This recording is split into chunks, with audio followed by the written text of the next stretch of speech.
other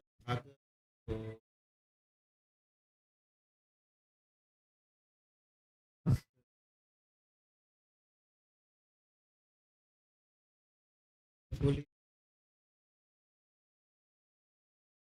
respect noble doctrine of the Buddha and the noble Mahasangha, the disciples of the most venerable members of the Mahasangha, dear Dhamma friends, let me at the very outset express my gratitude to Mahabodhi Society, Bengaluru, for inviting me to this auspicious occasion where we celebrate 102nd birthday of late Acharya Venerable Buddharakita Mahathero. So we also are very fortunate to see these beautiful activities here at the Bangalore Mahabodhi Society. Now it has spread the wings to every nook and corner of India, and sooner they will also expand their territories to the other continents as well. And I have heard late Acharya Buddharakita Mahathero, the founder of Mahabodhi Society, Bangalore, has been inspired by this book, Dhammapada. That is how he became himself a Buddhist. And what a coincidence today, we launched the Dhammapada Kannada version. And I have to speak about Dhammapada. In 1894, there was another wonderful son of Sri Lanka, Anagarika Dhammapala. He established Mahabodhi Society of India to propagate the Dhamma, especially to restore Buddhism in India. He wanted to rescue Buddha Gaya. Those days it was not so comfortable for Buddhist people to go there and, pay respect to the Buddha, to meditate there. There were challenging situations. And Anagarika Dhammapala, he fought very hard and he rescued. And now all of you and I and people from all across the world can come there, meditate there, pay respect to the noble qualities of the Buddha. So I would like to mention this name as well, because this land is also called Mahabodhi Society. Bodhi means enlightenment, right? So I'm sure Mahabodhi Society, Bangalore, also can produce lot of enlightened beings. And it is so inspiring to see so many young monks being trained here very systematically. And these monks are taking us to our childhood days as well. I remember when I was a young Samanera monk, we also were trained just like that. Every single morning we used to wake up and do a lot of temple activities, cleaning, cooking, and many other things apart from the chantings, meditations and all. So I do see that exactly the same way right here at this very beautiful, holy place.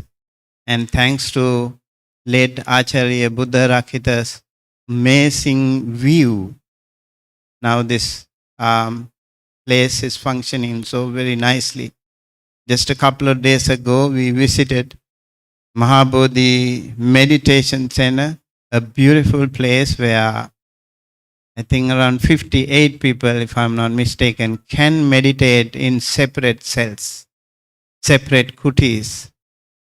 And I've heard all those uh, temple places have been designed by the late Acharya Buddharakkhita himself. And yesterday we also went to another temple, Dhammaloka Buddhist Vihara in Kumtur. So that temple was offered to the Mahasangha as well. So we see the flourishing activities of Mahabodhi Bengaluru. They do have so many things that we really can appreciate and be benefited. So you are so lucky to have a center like this in Bengaluru. I can also say Bengaluru people are very much like Sri Lankan people. Skin tone, almost the same. And also the language, pretty much the same. I mean the script, goal, circular shape. And also I can see the people, their face full of smile and compassion. I hope because you didn't have any war for a long time and you have been living very peacefully, comfortably for a long time. And also I heard this is the Silicon Valley of India. So I come from Silicon Valley of America. We've seen those activities as well. Chandrayaan went from here, right? So a lot of science, modern technology are very much exposed to this part of the world, and people are very wonderful. I think this is a gifted place. The weather also is really ideal for peaceful people. I wish you all the very best. So why Dhammapada? That is the topic given to me. Why Dhammapada? Why spiritual path? Dhammapada is a small book, or 26 vargas, 26 chapters, and there are 423 stanzas, Pali Gathas. And I also had the privilege to recite the Dhammapada along with the Mahasangha members here. And this Dhammapada Utsav has been established by the Bengaluru Mahabodhi Society not only to propagate this book, but also to propagate so many other Dhamma-related activities. So Dhammapada is one book that you all need to have with you. Okay? Now you can also have this book in Kannada, and the book has been translated to many different languages, and all the Buddhist schools in the world have Dhammapada. This is one thing in common to all of them. Whether it is Mahayana or Theravada, Vajrayana, they all have Dhammapada with them. And I'm sure in Hinduism they also have something called Bhagavad Gita. It's pretty much like Dhammapada. We do have so many things in common between Bhagavad Gita and Dhammapada. And I really recommend you read this Dhammapada every single day. At least read one chapter. Read slowly, read line by line with the meaning, and you will be so inspired all by yourself too. So there are very inspiring statements in this beautiful book. The language itself is very old. Ancient classical Pali language. The Pali language, when we talk about the Tipitaka, Pali Tipitaka, the canonical literature, It belongs to different parts in the course of its evolution. Dhammapada, Sutta Nipata, and very few other texts we can find that belong to the most ancient period.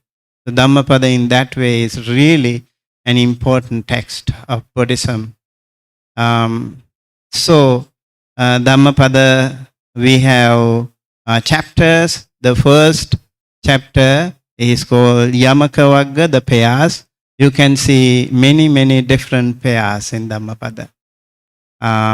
So please remember at least few stanzas of Dhammapada. And Appamada Vagga, the heedfulness. Chitta Vagga is about the mind. If you want to learn some topic of Buddhism, you can't really escape Dhammapada. You can always go to Dhammapada if you want to give a speech about Buddhism, or even in life in general. Just go through the Dhammapada. There are enough resources in this beautiful little book that you can find some answers to many questions. Uppavagga, the flowers, and then Balavagga, the fool. Who is the foolish person? You can find out. And then followed by Pandita Vagga, the wise person, and Arahanta Vagga, the perfect one, enlightened one. Then we have Sahasa Vagga, thousands. Papa Vagga, evil. Danda Vagga, violence. Jara Vagga, the old age. Atta Vagga, the self. Loka Vagga, the world. Buddha Vagga, the Buddha. Sukha Vagga, happiness. Piya Vagga, affection. Kodha Vagga, anger. Mala Vagga, impurity. Dhammata Vagga, the just. Magga Vagga, the path. Pakinnaka Vagga, miscellaneous. Niraya Vagga, the stage of woe or hell. Naga Vagga, the elephant. Tanha Vagga, the craving. Bhikkhu Vagga, the monk. Brahmana Vagga, the holy man. Very interesting topics, right? And I remember when I was a young monk, we were also asked to recite the Pali text in memory. So I used to learn many Pali texts when I was just like these young Buddhist monks, novice monks. So I could finish the entire Dhammapada in 26 days. So I used to learn by heart one chapter in memory. Right now I don't remember all of them, but I can easily feel the connection whenever I hear many Dhammapada stanzas. It's really inspiring and really wonderful. And when we gave Dhamma talks, when we were little, we were also asked to give Dhamma talks. And this Dhammapada, every single stanza of this Dhammapada is connected to a background story. So we call Dhammapada Kata, the commentary of Dhammapada, treatise of very inspiring stories. So it's really nice to learn so many Dhammapada stanzas. And young monks, you can also give Dhamma talks on Dhammapada. Have you tried? No? You should try. Yeah, Dhammapada. Yeah. Okay, good. And also, I would like to invite our learned lay scholars and the other people, teachers may be there. You can also give some inspiring speeches on the basis of Dhammapada. Really wonderful stories are there. Do you remember the World War II? When that happened, when World War II ended in 1948, there were a lot of animosity against Japan. Japan was one country that initiated, Germany and Japan, they initiated the Second World War. and the other countries were really fighting against them. And at the end of this, it is said there was a world assembly of leaders, and Sri Lankan president, it is said he gave an inspiring speech based on Dhammapada. I hope you all remember that stanza. Nahi verena verani sammanti the kudachanang averena cha sammanti esa dhammo sanantano. Hatred is never appeased through hatred. Hatred is appeased through non-hatred alone. This is an eternal law. Esa dhammo sanantano. So he was His Excellency Mr. J.R. Jayawardena, and he is the one who gave that speech. And after that, the Japanese government was so happy, and they built his statue in Japan. I visited that place as well, and they offered a hospital to Sri Lanka in return as a token of appreciation. So all the Dhammapada stories, all the Dhammapada stanzas are really, really wonderful. Remember the first Dhammapada stanza, any of you? Can you raise your hand if you remember? I'm sure all the monks know that. How about the lay people? You remember? Very good. Yes, nice. Shall we recite? Mano pubbang gamadhamma mano settha mano maya manasache pasangnena bhasativa karotiva tato nang dukkhamanveti chakang vahato padang. Sorry, I made one mistake. I remember it was Paduttena. So that Pasannena was the second stanza. Over here, mind is the forerunner of all evil state. So whatever we do in our life, whatever we think, we say, we do in our life, if there is some evil intention, what will happen? What will be the all the beginning of this root cause of this action and the words? What is that? The mind, right? Mind is the forerunner. We have it already in the mind, and then we will say, then we will speak with all the polluted words, right? Harsh words. And then we say things, we do things with these evil thoughts. So the mind is the one. Manomaya. So now we do have a lot of things here. We say made in India, made in America, made in Japan, right? But really, where is it made first? Mind. It should be mentioned made in mind. All these technological gadgets, all these beautiful paintings, and all this, you see these things, everything is not right made in India or made in China or made in Japan, actually made in mind. We designed everything in mind first. Manomaya. Mano settha manomaya. Mind is the supreme. Mind made are they. So, if one speaks or acts or think something, what will happen? The karmic action will be generated accordingly.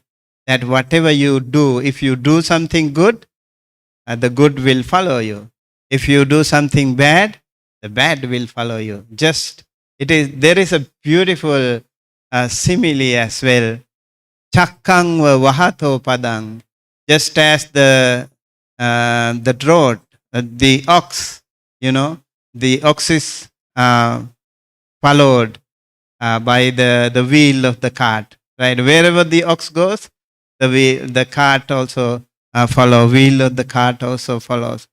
Just like that, whatever bad karma we do, whatever bad words we say, the karma also will follow us.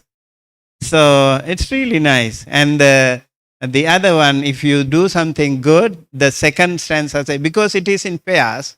So the second was manasache pasannena bhasativa karotiva tatonan sukhamanveti chayava anapayini. What is chaya? Shadow, right? Now you can see the shadow, right? But where is the shadow when it is dark? You can see the shadow, but shadow is still there, right? Shadow will never leave you. Others will leave you, but shadow does not leave you. Never ever. Even if you die, the shadow is still there, right? Shadow will follow you to the graveyard. Shadow is amazing. It never leaves us. Just like that. If you do something good, if you say something good, the good karma also will follow you. So that is the second stanza. That way there are so many really, really wonderful, inspiring stories as well. Related to this, it is said the first one, the bad karma, how the bad karma did follow one man when he was an eye surgeon. There was a surgeon long time ago, many births ago, this man was a surgeon. And then what did he do? He did a very bad karma.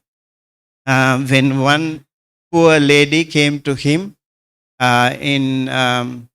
she wanted to get some medicine for her eye, and she didn't have money, but she promised to make herself available to him as a servant for the rest of her life if he cures the eye. And then the doctor cured the eye. Doctor gave some medicine, and then after getting the medicine, the lady was recovering, and she thought, oh, now I have to become a servant for the rest of my life. And then she changed her word. She went back to the doctor and she said, doctor, I can't see it anymore. My eye has become worse. And doctor knew she is playing a game with him. Okay, I will give you another medicine so you will be fine. And he gave a medicine that blinded her. See the course of bad action. And so this person, both of them died after a while, and long time later, many births later, this eye surgeon became a monk. He became a monk. He was kind-hearted. He did a lot of good things too. And he became a monk, and then he was meditating. He was very hard, very diligent monk. And that time when he was meditating, he didn't want to sleep. That was the determination. No matter what happened during this Vassa time, rains retreat, I'm not going to lay down. That was his promise. And there were other monks too. They took, they slept. They also meditated with him, but they didn't want to stay awake. And after a while, this monk had some irritation in the eye, tears rolling down, and there was a doctor in the village, and he came, he examined him, and he gave some medicine to him, asked him to lay down and apply the ointment, and he was quiet. In Buddhism, we have wonderful something called noble silence. If you don't want to say something, just keep quiet. Whether you agreed or not, other people don't know. So you stay quiet. The monk was quiet. He did not apply the medicine while laying down, because of which his eyes became worse. And the karmic energy was so amazing, and he became enlightened. Along with that, at the very moment of his enlightenment, his physical eye became blind. You see the power of the karma. One time he blinded one woman, they said. So he became blind even at the the time of his enlightenment. So the story is really long, but this is just in summary. So there are many wonderful stories like that. The Buddha said in the Dhammapada again, Parechana vijananti maya metta yamamase yecha tatta vijananti tato sammanti medaga. People fight. People fight with each other. Countries fight with other countries. Families fight with other families. Villages fight. Tribals. All those quarrels happen. Even individually we fight with each other. So the Buddha gave a very, very powerful teaching to us. He says, those people who know that they die will not fight. Why should we fight? Because we are dying. We don't live forever. Then if we don't live forever, the Buddha asks, why do we fight then? We live for a short time. The life is so full of glorious uncertainties. We don't know when, where, how we are going to die. Right? So why should we fight? Forget about fighting. Those people, those wise people who know that they are going to die, they never ever fight. They never ever quarrel. So they know how to forgive. Can you forgive? Yes, very wonderful. If you can directly say, honestly say, I can forgive anyone, that will be so heartwarming, very, very wonderful. You can talk to yourself, I can forgive anyone, no matter what those people have done to me. Why?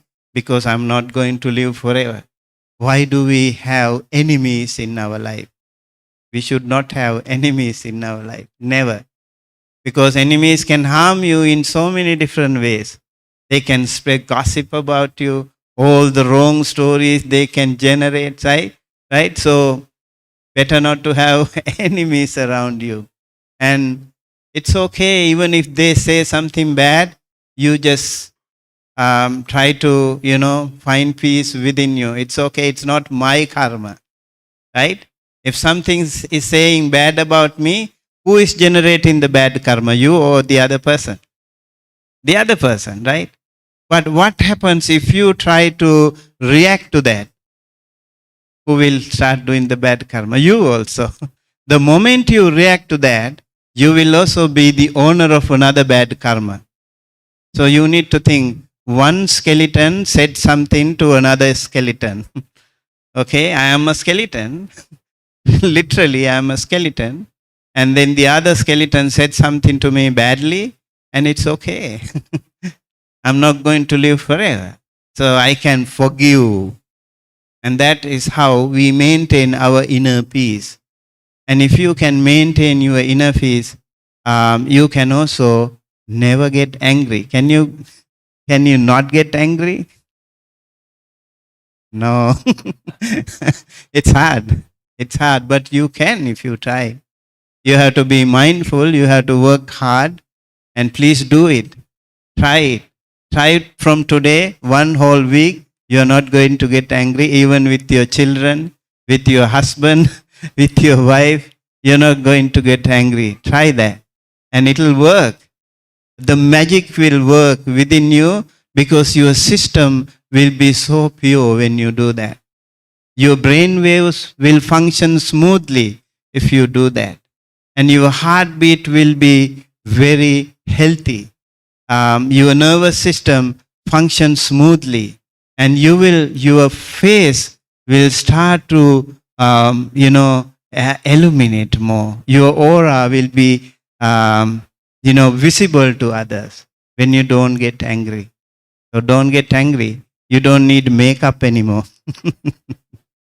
You will naturally brighten yourself when you are a patient person, when you are a kind-hearted person. Dhammapada is a treasure trove of Dhamma, where so many inspirational stories are there, so many wonderful teachings, countless teachings are there in Dhammapada. If you want to know about wise person, if you want to know about foolish person, if you want to know about enlightened person, Dhammapada is the way to go. It is the first book you need to touch. Go through that and you will always find something or the other there. So, I don't know what the time is. The time? Okay, yes. I think it is time for me to stop here before you getting angry. The organizers also may be losing their patience if I keep talking. And we can keep talking about the Dhammapada. So please be inspired by this wonderful text, Dhammapada, and may you always be benefited. May you always be blessed by the noble triple gem. May you all be well, happy, healthy, safe. May all your departed ones also share this merit, be well, happy, healthy, safe, wherever they are. May you and your loved ones, your teachers, your elders, your friends and relatives all be benefited, blessed by the noble triple gem. May all of us be able to attain the supreme bliss of Nibbana, the absolute peace and happiness at the end of our samsara. Thinking thus, please keep your palms together and say 3 times, Sadhu, Sadhu, Sadhu.